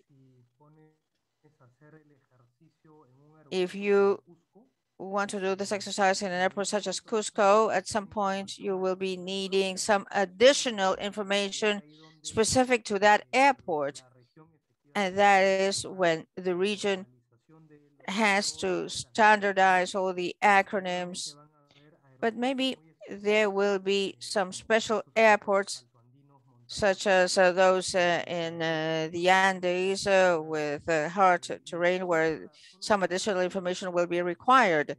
Just to point something out, the same operators, the same representatives participate in both A-CDM. So they've basically worked with their own laptops to run the tests in both A-CDMs to see how they get the information. And fortunately, in the case of Cusco, well, this is not a justification, but 99% of the flights are domestic and they come from Lima. So Corpac in both airports is the air navigation service provider. It's the only ANSP, but the nature of Corpac in Peru was an airport operator. Now, most of them have been given in concession, but in the case of Cusco, it's still with them. Now, because of a special juncture, the DGCA has taken the leadership of this project. That's all.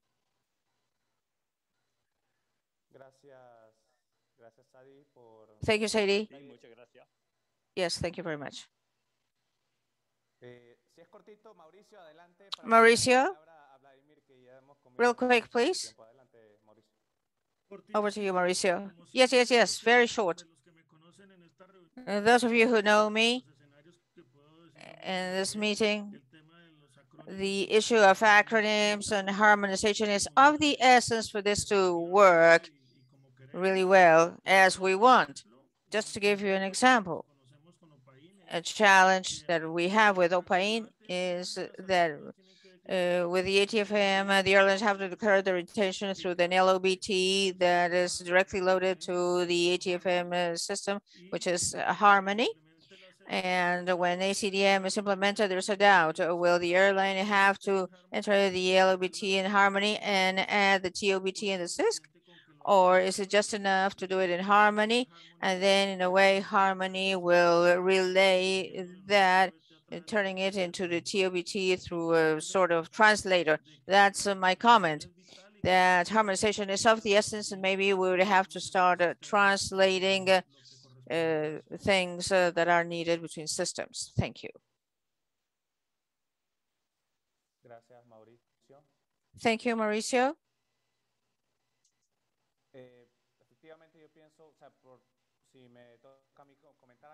Well, if I can say something, I would simply think that in these processes, we need to assess the interoperability that can be in the system, thinking about the end user to simplify things. That is, if the end user can enter in just one hit data that could be good for both systems in different ways, and then the system can convert that, that would be perfect. It would be ideal. But of course, each system, each implementation is different, and those adjustments would have to be made. Now, that's a core message I would like to give that, Vladimir, you can be posting your or sharing your screen in the meantime. My core message is that it's important for implementations being conducted locally to take into account that at some point in the future, as Michael said in his slide, we'll have to be thinking about interregional integration. So at some point, the Bogota airport will be interested in having integration with the Lima airport or with Guarulhos or Panama City or Santiago, Chile, who are present here in this meeting. So we need to think about this interoperability, though every integration has its own specificity. Now, the operation should be as seamless as possible and interoperable. Well, now I give the floor to Vladimir. Thank you very much for waiting.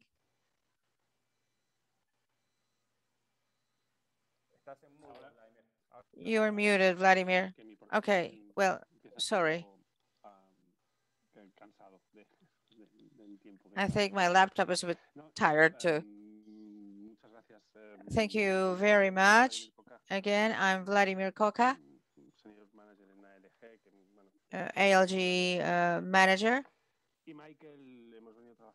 And we've been working with Daniel and Michael in the Mexico City airport, supporting the implementation of A-CDM. I have a short presentation because I do not want to repeat the messages that have already been delivered by the airports, who are the ones that know best all the difficulties and the benefits obtained so far regarding A-CDM.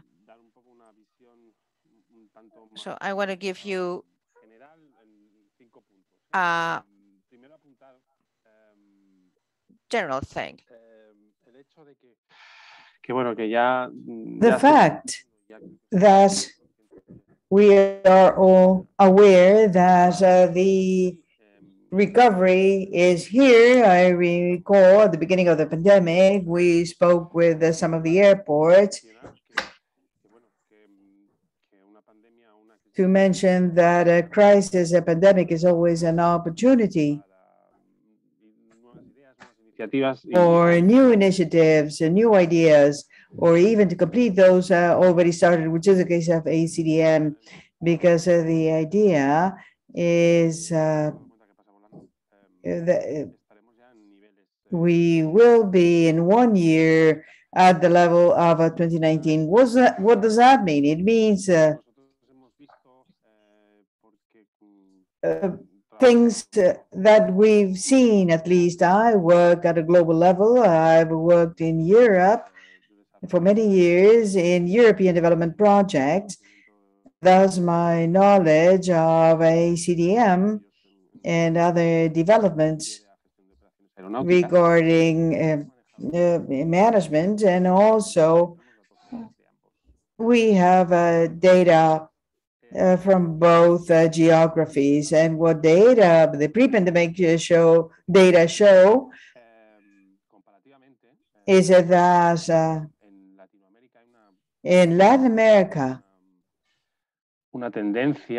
there is still a trend towards assigning many buffers to operations and to plans in order to absorb much of the lack of predictability, the uncertainty generated by each phase. Just to illustrate this, on top we have an airport, one of the top 10 airports in Europe, and we have analyzed aircraft movements. Type C, coming from an international flight and leaving an international flight. For the turnaround time, taxi out, the taxi in, and we have used the data from 2 Latin American airports. So we must see not so much of the difference in the average, you can see there's especially in one of the cases, but in the other one, not so much. Here, it's important to plan efficiently. We need to take into account the variability. You can see that with the same average, the results is greater in the Latin American airport compared to Europe because it responds to the buffers resulting from that uncertainty in this. And because of this, when you have problems of capacity in congested areas, like those we had in 2019, this becomes a problem. So A-CDM is important. It's the first step in order to convert these figures, these distributions into something more deterministic rather than probabilistic. I wanted to insist on the fact that in the A-CDM environment, I think that the GUIDE is a great initiative, and I would like to congratulate especially ICAO, but also those that have participated in its development, because it arrives in a key moment for the region, and secondly, because is the first step in the standardization of A-CDM, promoting its deployment on issues such as acronyms, just mentioned by Mauricio,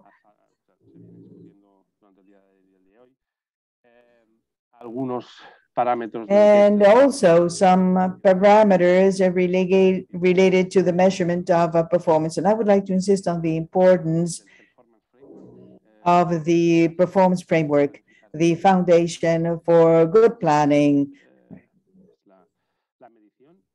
Measurement is very important, and in the era of information, it's a step for many applications.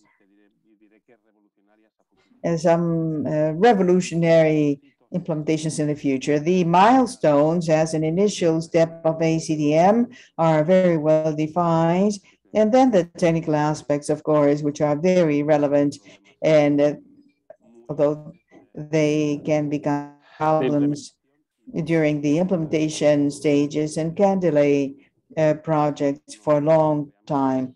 In the case of Amsterdam, for instance, that took more than 10 years. However, there are other aspects that do not appear in the guide, but based on experience, are very critical. Some have already been mentioned. We've spoken about the sponsorship and the importance of having the support of all the participants. That support means having especially a budget. And when I talk about budget, I'm talking about human resources or effective participation, resources dedicated to the A-CDM program. And the developments from the technical aspect in order to achieve that implementation.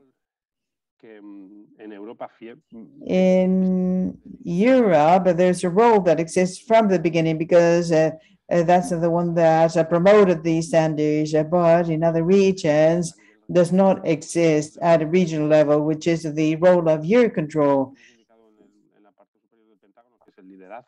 And that involves a leadership.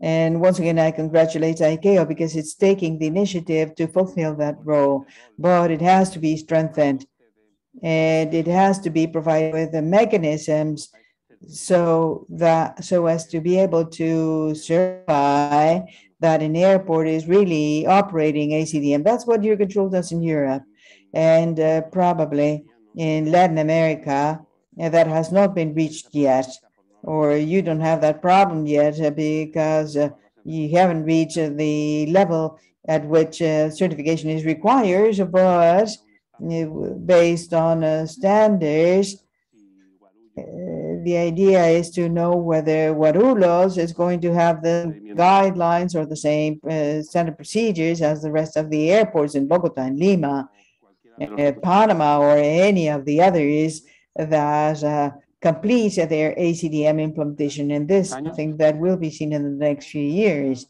And then I wanted to highlight the importance of the A-CDM working group, because in the guise, more emphasis is given to the steering committee, but I think that Daniel says that that's where magic occurs, that's where A-CDM is really developed. And also, we have to measure from day zero the data.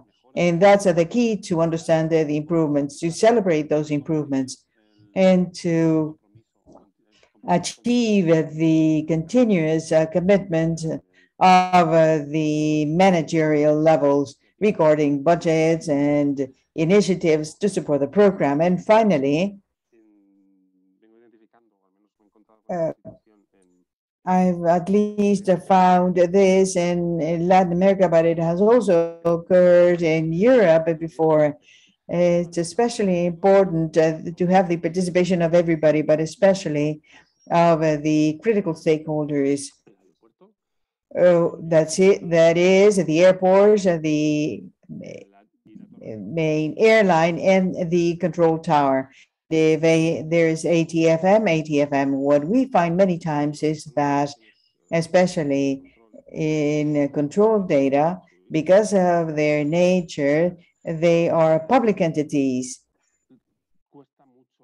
It's very difficult to obtain the active participation and committed participation of the control towers. And probably they are the most critical stakeholders because they will be executing most of the A-CDM procedures, signing TSATs, authorizing departures, and the success or failure of these initiatives is in their hands. And many times these units, because of their nature, lack resources and also lack means and motivation at the operational level. They don't feel motivated to A-CDM. It's very important to work with them, motivate them, and show them that they will benefit at the practical level. Probably they will benefit the most, not at the economical level, but it's very important for them to participate. Without them, it's not possible to implement A-CDM, and all this can be achieved starting with what we've been discussing, which is at the planning stage, doing the cost benefits and gap analyses in order to start showing what are the benefits in the future. And finally, just to say that at the level of A-CDM, it's very important because of the benefits, but also to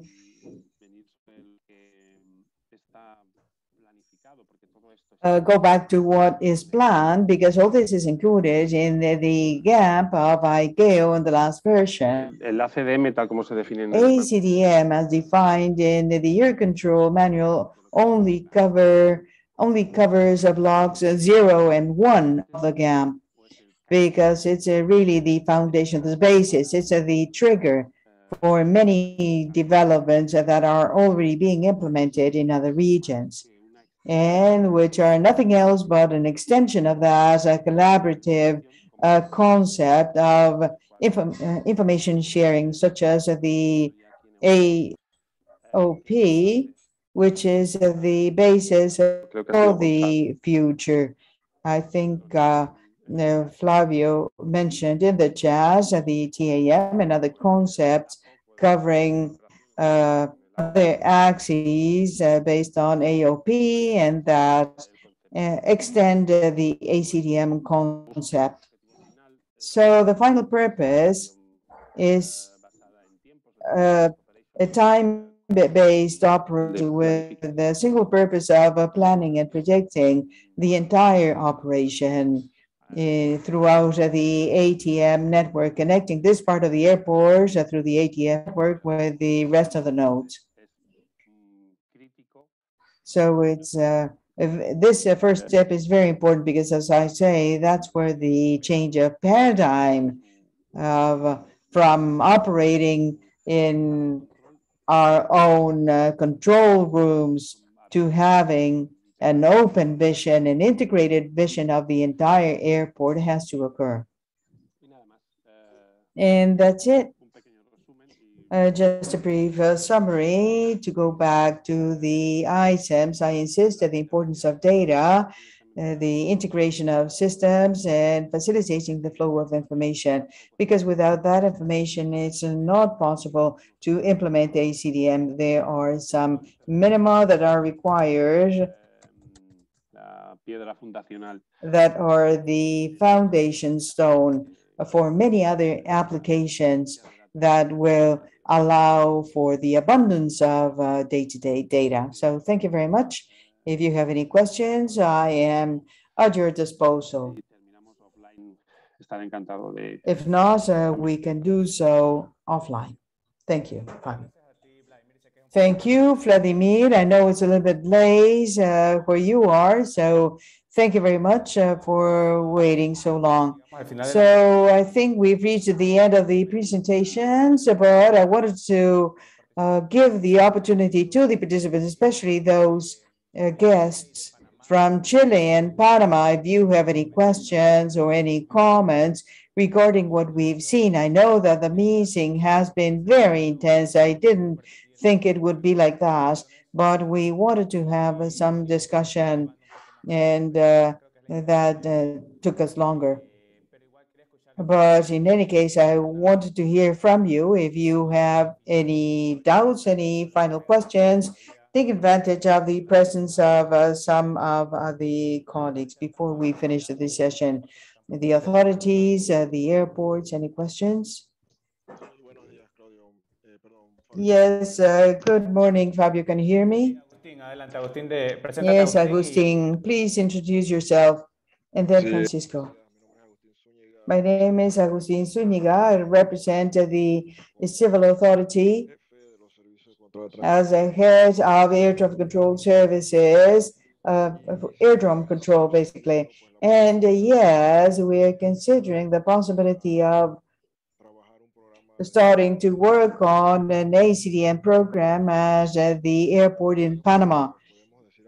My comments regarding these two sessions are that now it's more clear in our minds all this issue, and we have a more clear idea of how to start this process that we are planning to develop in phases.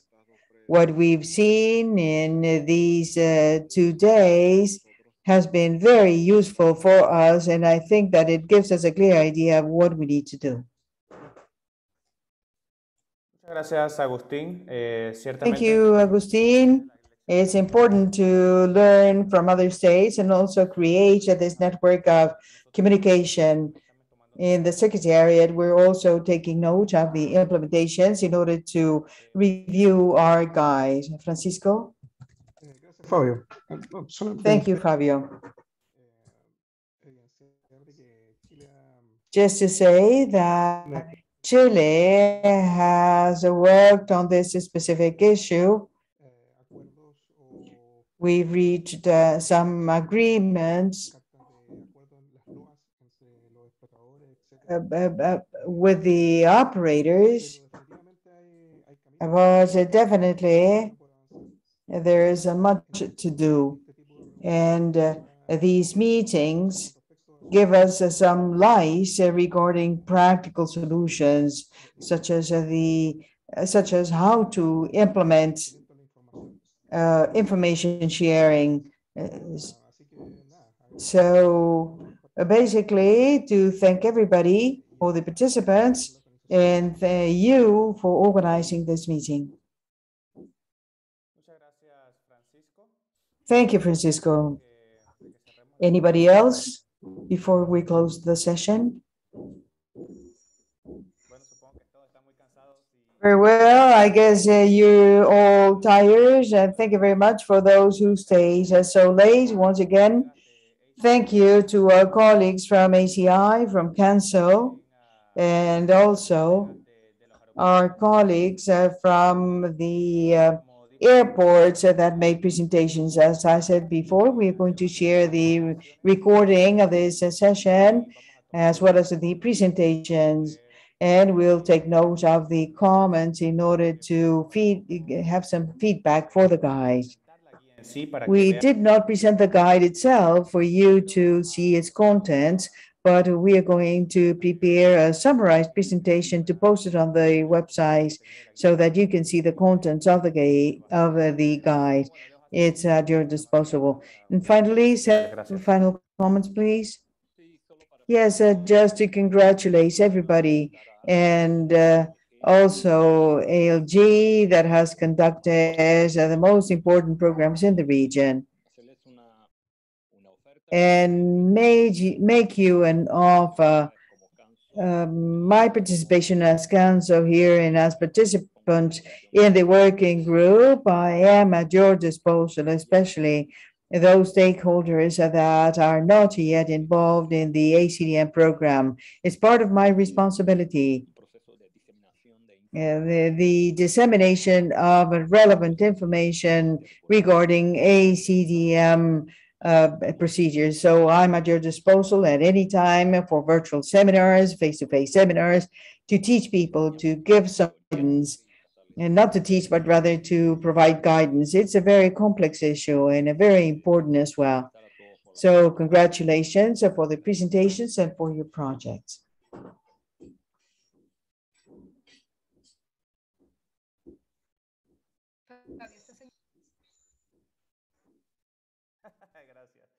Okay, bueno, nada más quería, gracias Sergio por tus Well, comentarios. thank you, Sergio, for your comments, and thank you to all the participants. And with this, we finish the session. And as I said before, we are going to be sharing this information. The next step, this is the first group of states. We are going to conduct another session with another group of states. So I would like you to share this experience with other states that maybe don't have the same number of operations, but will benefit as well, as we saw with the implementation of these improvements. So thank you very much and have an excellent day. Goodbye. Thank you, Fabio. Thank you, everybody. Gracias. Thank you. Thank you, everybody.